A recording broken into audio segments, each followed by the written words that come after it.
강원도 동해안 끝자락에 자리한 작은 어촌 마을. 하얀 파도가 부서지는 방파제 옆으로 오래된 기와지붕 집들이 드문드문 놓여 있었다. 겨울을 앞둔 바닷바람은 살갗을 베는 듯 차가웠고 회색빛 하늘은 낮인데도 해가 진 듯 어두웠다. 한준석은 검은색 SUV에서 천천히 내려 잠시 마을 입구에 서서 깊은 숨을 들이쉬었다. 7해 만이었다. 어머니 한 여사의 제사를 지내기 위해서 돌아온 고향. 그러나 그의 마음을 무겁게 짓누른 건 제사나 향냄새가 아니라 자신이 한때 두고 떠났던 모든 것이었다. 양복 재킷을 벗어 차 안에 두고 슬리퍼로 갈아 신은 준석은 캐리어 하나를 끌며 마을 안으로 걸어 들어갔다. 마을 사람들의 시선은 조용히 그를 따라왔다. 서울에서 성공했다더니 드디어 돌아왔구먼. 속삭이는 목소리가 바람에 실려 들려왔다. 골목 끝 오래된 바닷가 쪽 낡은 집 앞에서 준석의 발걸음이 멈췄다. 그곳에 그녀가 있었다. 서은하는 얼룩진 앞치마를 두르고 장작을 패고 있었다. 바닷바람에 날리는 머리카락, 마른 손, 그리고 그 표정, 예전보다 수척하고 고단해 보였지만 여전히 준석의 기억 속 그 소녀와 같았다. 은하의 옆에 7살쯤 되어 보이는 남자아이가 바구니를 들고 놀고 있었다. 까만 눈동자, 뾰족한 턱, 짧은 머리를 흔들며 해맑게 웃는 모습은 준석 자신을 꼭 닮아 있었다. 그 순간 준석의 가슴이 철렁 내려앉았다. 지호야, 바닷바람 차다. 안으로 들어가자 은하가 아이를 부르며 부드럽게 말했다. 지호. 준석은 속으로 이름을 되뇌었다. 아이의 얼굴에서 눈을 뗄 수 없었다. 누가 봐도 자신의 핏줄 같았다. 계산적이고 냉철했던 그가 단 한순간에 모든 판단을 잃었다. 그 아이가 설마 자신의 아들일까? 준석은 말을 걸지도 다가가지도 못한 채 그 자리에 얼어붙은 사람처럼 서 있었다. 손끝이 차가워지고 숨이 막히는 듯했다. 해가 바다 너머로 지기 시작하자 그는 조용히 발길을 돌려 옛날 어머니가 살던 집터로 향했다. 집은 오래전에 허물어졌고 그 자리에 덩굴풀과 잡초만이 무성했다. 그 자리에 무릎을 꿇고 앉아 조용히 눈을 감았다. 어머니, 저 왔어요. 너무 늦게 왔네요. 그는 더 이상 말을 잇지 못하고 입술을 깨문 채 고개를 숙였다. 그날 밤 준석은 마을 외곽의 낡은 민박집에 묵었다. 방바닥은 차갑고 벽지는 군데군데 뜯겨 있었지만 서울에서의 호화로운 오피스텔보다 이곳이 더 마음이 편했다. 새벽녘 그는 창가에 앉아 바다를 바라보았다. 한치 앞도 보이지 않는 안개와 파도 소리. 그 안에 묻혀있는 지난 시간의 잘못과 상처들이 하나둘 되살아났다. 7년 전 그는 아무런 말도 없이 이 마을을 떠났다. 어머니의 반대, 현실적인 고민, 더 큰 세상을 향한 욕망. 그리고 은하와의 이별. 은하는 끝까지 붙잡지 않았다. 아니, 붙잡을 수 없었다. 그 후로 단 한 번도 연락을 받지 못했고 어느 순간 어머니의 부고만 전해졌을 뿐이다. 그는 장례식조차 참석하지 못했다. 그러나 지금 모든 게 너무 늦었을까? 지호. 아이 이름조차 따뜻했다. 그리고 그 아이가 혹시 자신의 아들이라면 그는 무엇을 해야 할까? 다음 날 아침 준석은 마을의 한쪽 끝에 버려진 폐창고를 찾아갔다. 그곳은 예전 어촌계에서 쓰던 창고였으나 지금은 아무도 사용하지 않았다. 그는 동네 어른에게 부탁해 창고를 임시 거처로 빌렸다. 서울서 큰 사장님이 이런 데서 지내겠다니 기가 막히지. 그래도 뭐 죗값은 치러야지. 어르신 한 명이 툭 내뱉었다. 그 말이 뼈에 사무쳤지만 준석은 고개를 끄덕였다. 아무 변명도 하지 않았다. 그날부터 그는 매일 손으로 집을 고치고 어민들을 도우며 묵묵히 마을에 스며들기 시작했다. 그리고 매일 저녁 그는 조용히 은하와 지호의 집 근처를 서성였다. 멀리서 지호가 웃고 뛰노는 모습을 바라보며 혼잣말처럼 되뇌었다. 지호야, 너는 정말 내 아들이니? 하루는 지호가 쓰레기를 버리러 나오는 길에 준석과 마주쳤다. 아저씨, 누구세요? 난 그냥 이 근처에 새로운 사람이야. 너 이름이 지호지? 지호는 고개를 끄덕이며 해맑게 웃었다. 네. 근데 어떻게 알아요? 어제 내가 엄마한테 불리는 걸 들었거든. 지호는 아무 의심 없이 대답했다. 아저씨는 어디서 왔어요? 멀리, 아주 멀리서. 지호는 호기심 가득한 눈으로 그를 올려다보았다. 그럼 다시 돌아갈 거예요? 준석은 한참을 침묵하다가 조용히 대답했다.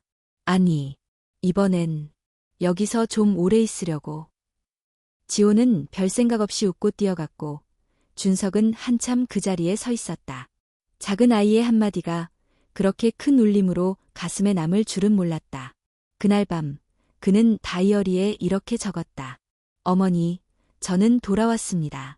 이제부터 제가 치러야 할 것들이 있겠지요. 그 아이, 지호. 혹시 제 아이가 아니라 하더라도 그 아이가 웃을 수 있도록, 그 아이의 곁에 있을 수 있도록 저는 끝까지 남겠습니다. 한준석은 바닷가에 자리 잡은 폐창고를 손수 고쳐가며 새로운 삶을 시작했다.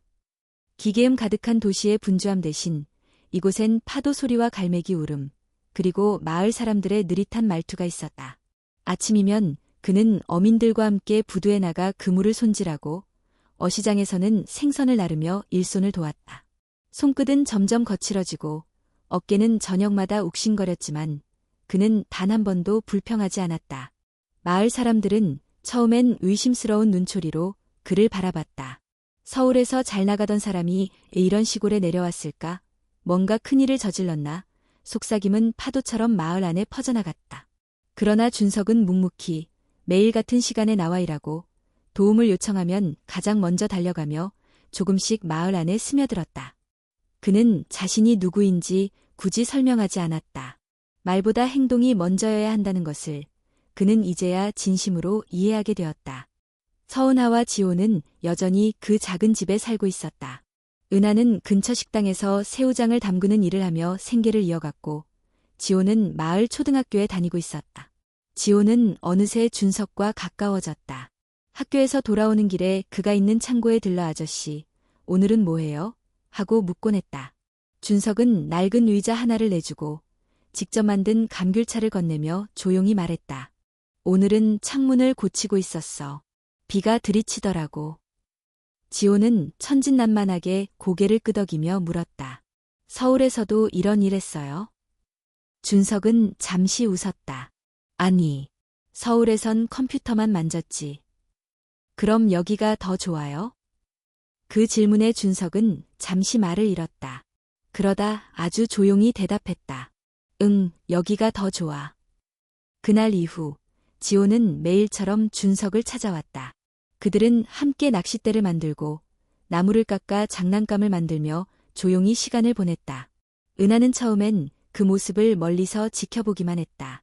그녀는 경계하면서도 말없이 바라보았다. 마치 마음 한켠이 아직 닫혀 있으면서도 그 문틈으로 빛이 스며드는 것을 거부하지 않는 사람처럼. 어느 날 지호가 준석에게 물었다. 아저씨, 우리 엄마랑 예전에 알던 사이예요? 준석은 잠시 멈칫했지만 거짓말을 할 수 없었다. 그래, 아주 오래전에 소중한 사람이었어. 지호는 고개를 갸웃했다.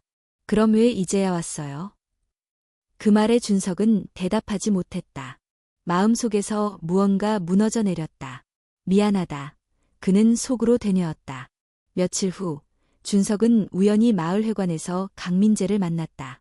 7년 전 그가 도시로 떠날 때 함께했던 친구였다. 민재는 놀란 얼굴로 다가왔다. 야, 진짜 너냐? 서울서 회장까지 된 놈이 여기서 뭐 하는 거야? 준석은 무표정하게 고개를 끄덕였다. 돌아왔어. 너무 늦었지만. 민재는 한참을 조용히 있다가 중얼거렸다. 은하, 아직도 너 기다리던 것 같더라. 그 아이, 내 아들이지? 준석은 대답 대신 민재의 눈을 바라보았다. 묻지 않아도 알 것 같은 눈빛. 그러나 그는 조심스럽게 물었다. 너, 예전에 내 편지들 은하에게 전한 적 있어? 민재는 시선을 피했다. 그땐 너희 둘이 함께하면 다 망가질 것 같았어. 넌 큰 사람이 될 수 있었고 은하는 이 마을에서 벗어날 생각도 없었잖아. 준석은 무겁게 고개를 숙였다. 배신, 오해, 그리고 침묵. 그 모든 것이 지금의 단절을 만들었다. 그날 밤 그는 어머니의 유품 중 하나였던 낡은 나무 상자를 열었다. 안에는 편지 한 장이 들어있었다. 은하야. 내가 준석이 없는 삶을 살게 되어 미안하다. 그 아이는 내 핏줄이 아니지만 엄마는 그 아이를 손주처럼 아꼈단다. 준석이가 언젠가 돌아오면 진실을 말해주렴. 준석의 손이 떨리기 시작했다. 핏줄이 아니라고? 그는 혼란스러웠다. 지호는 분명히 자신과 닮아 있었다. 눈매, 표정, 말투까지. 그 모든 것이 우연이었단 말인가. 다음 날 준석은 몰래 지호가 쓰던 칫솔에서 DNA 샘플을 채취해 서울의 한 검사기관에 보냈다. 며칠이 흐르는 동안 준석은 지호를 대하는 마음이 점점 더 복잡해졌다. 자신이 친부가 아니라면 이 사랑은, 이 감정은 무의미한 것인가. 결과가 도착하던 날 그는 마을 구석에서 혼자 전화를 받았다. 검사 결과 부자 관계 아님으로 확인되었습니다. 짧은 한 줄. 그것으로 모든 게 무너졌다. 그는 바닥에 주저앉았다. 차가운 바람이 얼굴을 스쳤지만 눈물은 멈추지 않았다. 그날 밤 그는 은하의 집 앞에 섰다. 은하야. 그녀가 문을 열었다. 둘은 조용히 마주섰다. 지호는 내 아이가 아니야. 맞지? 은하는 아무 말 없이 눈을 감았다. 그리고 고개를 끄덕였다. 나는 내 아이를 가졌었어. 하지만 혼자서 조용히 떠나보냈어. 그녀의 목소리는 떨리고 있었다. 그 아이는 겨우 5달밖에 안 됐었어. 어머니가 병원에서 날 붙잡아 주셨지. 그 뒤 지호를 만나게 된 거야. 준석은 아무 말도 할 수 없었다. 그저 눈을 감고 한참을 서 있었다. 그리고 나직하게 말했다. 나는 그래도 이 아이의 곁에 있고 싶어. 핏줄이 아니어도 사랑만큼은 진짜니까. 그 말에 은하는 처음으로 그의 눈을 똑바로 바라보았다. 오랜 시간 닫혀있던 문이 그 순간 아주 조금 열렸다. 그날 밤 은하의 집 앞에서 돌아온 준석은 한참을 바닷가에 앉아 있었다. 파도는 멈추지 않고 밀려왔다가 사라지고 달빛은 잿빛바다 위에 희미하게 부서졌다. 그의 손에는 아직 DNA 검사 결과가 든 봉투가 쥐어져 있었다. 부자 관계 아님, 그네 글자가 그의 머릿속을 계속 울렸다. 그는 한참을 그렇게 앉아 있다가 조용히 봉투를 바다로 던졌다. 바람에 흔들리던 종이는 물속으로 가라앉았다. 다음 날 아침, 그는 아무 일도 없던 것처럼 시장으로 나갔다. 어민들이 새벽 어획을 정리하고 있었다. 한 사장, 오늘은 일찍 나왔네. 누군가 농담처럼 말했다. 준석은 미소만 지었다. 손이 여전히 떨렸지만 그는 그것을 감추었다. 그날 오후 은하가 그를 찾아왔다. 그녀는 검은색 코트를 입고 있었고 얼굴엔 긴장된 기색이 역력했다. 잠깐 이야기할 수 있을까? 준석은 고개를 끄덕였다. 그들은 바닷가 근처 카페에서 마주 앉았다. 은하는 한참을 침묵하다가 입을 열었다. 그날 진심으로 미안했어요. 당신에게 모든 걸 숨기고 싶었던 게 아니라 너무 두려웠어요. 당신이 떠난 뒤 나는 하루하루 버티는 게 전부였어요. 지호는 어떻게 온 거야? 겨울이었어요. 눈이 많이 내리던 날, 집 앞에 작은 상자가 있었어요. 그 안에서 아기가 울고 있었어요. 병원에 데려갔더니 탯줄이 채 마르지도 않았다고 했죠. 경찰에 신고했지만 부모를 찾지 못했어요. 그때 어머니가 말씀하셨어요. 이 아이, 우리가 지켜야 한다. 그래서 지호는 내 아이가 됐어요. 준석은 아무 말 없이 들었다. 말로 할 수 없는 감정이 그의 가슴속을 가득 채웠다. 안도, 슬픔, 그리고 죄책감. 어머니가 알고 계셨구나. 네, 어머니는 당신에게 말하지 말라고 하셨어요. 언젠가 돌아올 거라 믿으셨으니까요. 당신이 돌아왔을 때 이 아이를 받아들일 수 있는 사람이 되길 바라셨죠. 그 순간 준석은 어머니의 오래된 편지를 떠올렸다.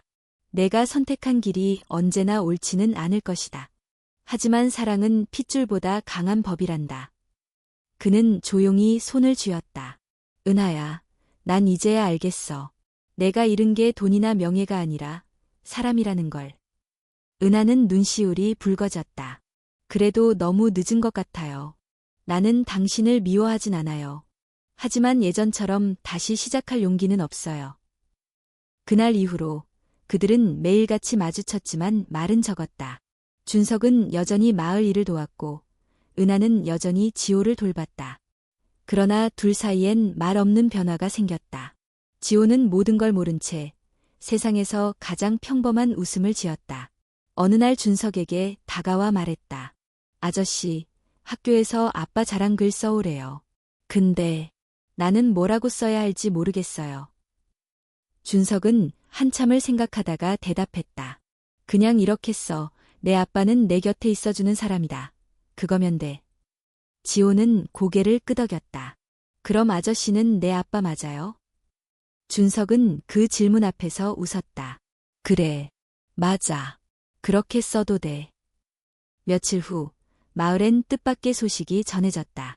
서울에서 한 여성이 찾아왔다는 것이다. 그녀의 이름은 최수진이었다. 준석이 서울에서 운영하던 회사의 공동대표였다. 수진은 도시적인 옷차림에 차가운 표정을 하고 있었다. 마을 사람들은 속삭였다. 도시 여자라. 그녀는 망설임 없이 준석의 집으로 향했다. 이런 곳에 숨어 있었군요. 그녀의 첫마디는 냉소적이었다. 숨어 있는 게 아니야. 돌아온 거지. 그게 뭐가 달라요? 회사는 당신 없이 무너지고 있어요. 투자자들은 당신을 찾고 있고 나는 아직 당신 때문에 고소 준비를 하고 있죠. 준석은 한숨을 내쉬었다. 수진아, 내가 가져간 돈은 내게 아니었어. 어머니 병원비였다고 몇 번 말했잖아. 증거가 없잖아요. 세상은 감정으로 움직이지 않아요. 그때 문 밖에서 은하의 목소리가 들렸다. 그건 제가 증명할 수 있어요. 수진이 돌아보자 은하가 문 앞에 서 있었다. 제가 그 병원에 있었어요. 어머니가 마지막에 당신 이름을 부르며 울었어요. 준석 씨는 그때 돈보다 어머니를 선택했어요. 수진은 잠시 굳어 있었다. 당신이 누군데 그런 말을 해요? 그냥 그 사람의 과거를 아는 사람입니다. 긴 침묵이 흘렀다. 수진은 차가운 웃음을 지었다. 그래요. 뭐, 그렇게까지 말한다면 믿어줄게요. 하지만 준석 씨, 세상은 당신의 선택을 용서하지 않아요. 사랑도, 정의도 언젠가는 대가를 치러야 하죠. 그녀는 그 말을 남기고 떠났다. 문이 닫히자 은하와 준석은 말없이 서로를 바라봤다. 은하가 조용히 물었다. 이제 어떻게 할 거예요? 준석은 낮게 웃었다. 몰라. 다만 하나는 알아. 이제 도망치진 않을 거야. 그날 밤 그는 오랜만에 다이어리를 펼쳤다. 나는 더 이상 혈연을 믿지 않는다. 피보다 중요한 건 마음이다. 그리고 나에게 가족은 내 곁에 남아주는 사람들이다. 며칠 뒤 서울에서 전화가 왔다. 고소건은 취하되었고 대신 준석이 일정 금액을 회사에 반납하면 모든 문제가 해결된다고 했다. 그는 아무 망설임 없이 동의했다.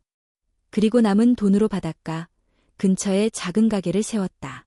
지호네 집, 그가 손수 만든 나무 간판에는 그렇게 새겨져 있었다. 겨울바람이 다시 불어왔다. 그날 저녁 은하와 지호가 가게 앞에 섰다. 지호는 눈을 반짝이며 물었다. 진짜 우리 집이에요? 준석은 웃으며 대답했다. 그래, 이제 여기서 시작하자. 은하는 천천히 고개를 끄덕였다. 이번엔 떠나지 말아요. 그럴게. 약속할게. 그의 손이 그녀의 손을 잡았다. 차가웠지만 오래된 기억처럼 따뜻했다. 밖에서는 파도 소리가 다시 울리고 있었다. 이번엔 두렵지 않았다. 그의 마음엔 처음으로 평화가 찾아오고 있었다. 눈발이 성글게 흩날리는 아침이었다. 강원도의 바닷바람은 한층 더 날카로워졌고 하늘은 먹구름으로 가득 차 있었다. 하지만 이날 한준석은 바다 대신 서울로 향해야 했다. 서울중앙지방법원. 차가운 회색벽과 높게 솟은 기둥 아래 사람들이 삼삼오오 모여 있었다. 그 중심에 한준석은 고요하게 서 있었다. 옆에는 변호인도, 기자도, 지지자도 없었다. 오직 혼자였다. 고소인은 최수진. 그와 함께 회사를 공동 창업한 인물이며 지금은 최대 주주다. 고소 내용은 단순하지만 무거웠다. 공금 횡령 및 부당 전용 수억 원 규모의 자금이 그의 단독 결제로 빠져나갔고 회계 자료는 불투명했다. 법정안, 그의 얼굴은 단단하게 굳어 있었다. 판사의 낭낭한 목소리가 울렸다. 피고 한준석은 본 사건에 대해 어떤 입장을 가지고 있습니까? 준석은 천천히 자리에서 일어나 말했다. 모든 금액은 어머니의 말기 치료를 위해 사용됐습니다. 응급 상황이었고 당시 회계팀이나 공동대표에게 충분히 설명할 시간이 없었습니다. 그러나 제 판단이 절차적으로 잘못됐다는 점은 인정합니다. 수진 측 변호인은 즉시 반박했다. 어떤 상황이든 회사 자금을 사적으로 이용하는 건 명백한 위법입니다. 이로 인해 투자자들은 손해를 입었고 회사는 이미지에 큰 타격을 받았습니다. 준석은 반박하지 않았다. 모든 사실을 순순히 받아들였다. 그는 벌을 받을 각오로 이 자리에 서 있었다. 하지만 바로 그 순간 법정 뒷문이 조용히 열리며 한 여인이 들어섰다. 검은 코트를 입은 서은하였다. 그녀는 망설이지 않고 방청석 앞으로 나아갔다. 판사가 그녀를 바라보았다. 방청객은 조용히 해주시기 바랍니다. 그녀는 단호히 말했다. 증언할 수 있게 해주십시오. 저는 이 사건의 중요한 정황을 알고 있습니다. 변호사들이 웅성였고 판사는 짧은 회의를 한 후 말했다. 인적사항과 관계를 밝혀주시기 바랍니다. 서은하입니다. 피고인 한준석 씨의 지인이며 사건 당시 함께 병원에 있었습니다. 그녀의 목소리는 차분하면서도 단단했다. 그날 어머니가 위독하다는 전화를 받고 제가 가장 먼저 병원에 도착했습니다. 병원 측은 입원비와 응급처치비를 선납하지 않으면 수술이 어렵다고 했습니다. 준석 씨는 마땅한 방법이 없었고 회사 계좌에서 돈을 이체했습니다. 그 상황은 기록으로 남아 있습니다. 병원 영수증과 CCTV도 제출할 수 있습니다.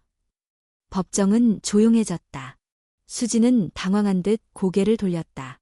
그녀는 그 사실을 몰랐다.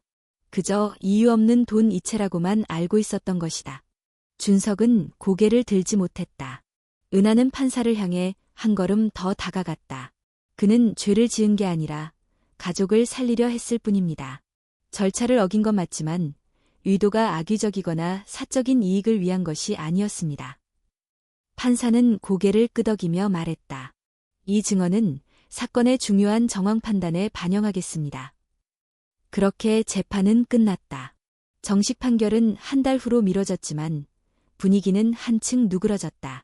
법정 밖, 회색 하늘 아래 준석과 은하는 나란히 섰다. 몇 걸음 떨어진 곳에서 수진이 지켜보고 있었다. 은하가 먼저 입을 열었다. 나도 몰랐어요. 당신이 그렇게까지 힘들었다는 걸. 준석은 고개를 돌려 그녀를 바라봤다. 고맙다는 말로는 부족해요. 은하는 미소도 없이 말했다. 고맙다는 말 하지 마요. 당신이 지호를 지키고 싶다고 했을 때 그 말이 진심이라는 걸 믿고 싶었어요. 그래서 오늘 여기 왔어요. 그 순간 수진이 다가왔다. 그녀는 더 이상 냉소적인 표정을 짓지 않았다. 솔직히 오늘 당신이 처벌받는 걸 보고 싶었어요. 그래야 내가 정의롭다고 느낄 수 있을 것 같았거든요. 하지만 은하 씨 말을 듣고 나니 그냥 내가 외로웠던 것 같아요. 준석은 대답하지 않았다. 수지는 조용히 돌아섰다. 잘 살아봐요. 당신도, 당신 아이도. 그녀의 뒷모습은 처음으로 작게 느껴졌다. 그날 저녁, 은하와 준석은 서울에서 강원도로 함께 돌아왔다. 차 안은 조용했지만 어색하지 않았다. 도로 양옆엔 눈이 쌓여 있었고 바다는 어둠 속에서 잔잔하게 숨쉬고 있었다. 지호는 가게 앞에서 기다리고 있었다. 엄마, 아저씨. 그는 달려와 두 사람을 껴안았다. 은하가 말했다. 지호야, 오늘은 특별한 날이야. 우리 셋이서 처음으로 같이 저녁 먹는 날이니까. 준석은 조용히 아이의 손을 잡았다. 따뜻했다. 가게 안에는 작은 나무 테이블과 3개의 의자, 그리고 3개의 그릇이 놓여 있었다. 조용한 식사. 말은 적었지만 눈빛만으로도 마음이 오갔다. 식사를 마치고 지호가 물었다. 아저씨, 나중에 우리 집에 계속 있을 거예요? 준석은 잠시 망설였다가 대답했다. 그래. 이제부터는 어디 안 가. 지호가 웃었다. 은하는 고개를 숙인 채 조용히 미소 지었다. 그날 밤 다이어리에 적힌 문장은 단 한 줄이었다. 사랑은 정의와 법 위에서도 때로는 더 깊고 무겁다. 겨울이 끝나갈 무렵 바닷바람 속에서도 햇살이 따뜻하게 느껴지는 날이 많아졌다. 강원도의 작은 어촌 마을은 계절의 흐름을 누구보다도 빠르게 감지했다. 회색 하늘 아래서도 바다는 푸르름을 잃지 않았고 가게 앞 작은 텃밭에서는 파릇한 새싹들이 고개를 내밀었다. 한준석은 매일 새벽 눈을 뜨면 커피를 끓이고 텃밭에 물을 주며 하루를 시작했다. 그리고 어김없이 마을 아이들의 등굣길에 맞춰 지온의 집이라는 작은 가게 문을 열었다. 이곳은 더 이상 단순한 가게가 아니었다. 은하와 지호, 그리고 준석. 세 사람이 함께 밥을 먹고, 함께 웃고, 함께 싸우는 집이었다. 지호는 이젠 준석을 아빠라고 부르고 있었다. 아주 자연스럽게, 아주 자주. 아빠, 오늘 학교에서 그림 대회 있어요. 끝나고 바로 올게요. 아빠, 어제 말한 고등어 조림, 오늘도 해줄 수 있어요? 그 이름 하나가 세 사람의 관계를 완성시켰다. 처음엔 은하가 조금 당황스러워했지만 말리지 않았다. 준석 또한 감히 먼저 요구하지 못했지만 지호의 입에서 그 단어가 나왔을 때 그는 세상의 모든 것을 얻은 기분이었다. 마을 사람들도 이젠 그들을 하나의 가족으로 받아들였다. 지온의 집 가면 진짜 밥만 난다니까. 준석 씨 손재주가 보통이 아니야. 직접 만든 목재 장식 보셨어요? 가게 안에는 준석이 만든 나무 의자, 벽걸이, 아기자기한 소품들이 하나둘 늘어갔다. 바다에서 주운 유리 조각으로 만든 장식은 지호와 함께 만든 작품이었다. 은하는 주방에서 직접 담근 매실차, 자몽청, 수제 쿠키 등을 만들었고 그 맛은 입소문을 타고 마을을 넘어 근처 읍내까지 퍼졌다. 하루는 지호가 학교에서 상을 받아왔다. 가족 속의 글짓기 대회에서 최우수상을 받은 것이다. 은하가 상장을 읽어내려갔다. 내 아빠는 조금 늦게 내 옆에 왔다. 하지만 나는 기다린 적 없다고 말하고 싶다. 왜냐하면 지금이 가장 좋으니까. 내 엄마는 매일 나를 위해 요리를 하고 웃는다. 내 가족은 완벽하진 않지만 우리끼리는 충분히 완벽하다. 은하와 준석은 서로를 바라보다가 말없이 웃었다. 눈가에 맺힌 감정은 굳이 설명하지 않아도 알 수 있었다. 그날 저녁, 지호는 조심스럽게 물었다. 우리도 진짜 가족처럼 사진 찍을 수 있어요? 친구들 다 가족 사진 있어요. 준석은 지호의 머리를 쓰다듬었다. 그럼 이번 주말에 같이 사진관 가자. 주말, 세 사람은 읍내의 오래된 사진관을 찾았다. 준석은 셔츠에 니트를 입고 은하는 소박한 원피스를 입었다. 지호는 단정한 셔츠와 조끼를 입고 마치 모델처럼 포즈를 잡았다. 찰칵, 카메라 셔터 소리와 함께 그들의 첫 가족 사진이 찍혔다. 며칠 뒤 사진은 지온의 집가게 입구에 액자로 걸렸다. 그 아래에는 지호가 쓴 글귀가 작은 종이에 적혀 있었다. 가족은 함께 있는 사람이 아니라 함께 있으려고 노력하는 사람들이다. 사람들은 그 문구를 읽고 조용히 고개를 끄덕였다. 어느 날 준석은 서울에서 온 전화 한 통을 받았다. 회사를 맡았던 후배가 사업을 정리하며 준석에게 다시 대표로 복귀할 수 있냐는 제안을 해왔다. 연봉은 높았고 조건도 파격적이었다. 하지만 준석은 망설이지 않았다. 고맙지만 전 여기서 제 삶을 찾았어요. 그의 대답은 단호했다. 그는 더 이상 숫자와 계약서 사이에서 살아갈 사람이 아니었다. 그날 밤 은하와 가게 마당에서 나란히 앉아 하늘을 올려다보며 그 이야기를 나눴다. 서울에서 전화 왔었어요. 일 다시 하라고? 응, 많이 벌 수 있는 기회였지. 예전 같으면 고민도 안 했을 거야. 은하가 조용히 물었다. 그럼 왜 아니라고 했어요? 준석은 그녀를 바라보며 말했다. 여기가 내 전부니까. 너랑, 지호랑, 이 집이랑. 내가 살아야 할 곳은 여기야. 은하는 대답하지 않았다. 다만 그의 손을 꼭 잡았다. 따뜻했다. 예전엔 알지 못했던 진짜 가족의 체온이었다. 계절이 봄으로 넘어가고 있었다. 지온의 집 앞에는 작은 벚나무가 심어졌고 꽃망울이 맺히기 시작했다. 지온은 매일 물을 주며 말했다. 이 나무가 크면 우리가 함께 한 시간도 쌓일 거예요. 준석은 그 말에 고개를 끄덕였다. 맞아. 우리가 뿌리 내린 만큼 가지도 더 멀리 뻗을 거야. 그는 더 이상 과거에 묶여 있지 않았다. 죄책감도 미련도 이제는 삶의 일부가 아닌 지나온 길의 그림자일 뿐이었다. 그는 이제 매일 현재를 살아가고 있었다. 지호의 웃음 속에서, 은하의 눈빛 속에서, 그리고 지온의 집이라는 작은 공간 안에서 가족은 꼭 피로 이어지지 않아도 된다. 누군가를 지키고 싶은 마음, 남겠다는 선택, 그리고 함께 살아가겠다는 다짐이 있다면 그곳이 곧 집이고 가족이다. 그는 남았다. 그곳에, 그들 곁에, 그리고 더 이상 어디에도 가지 않았다.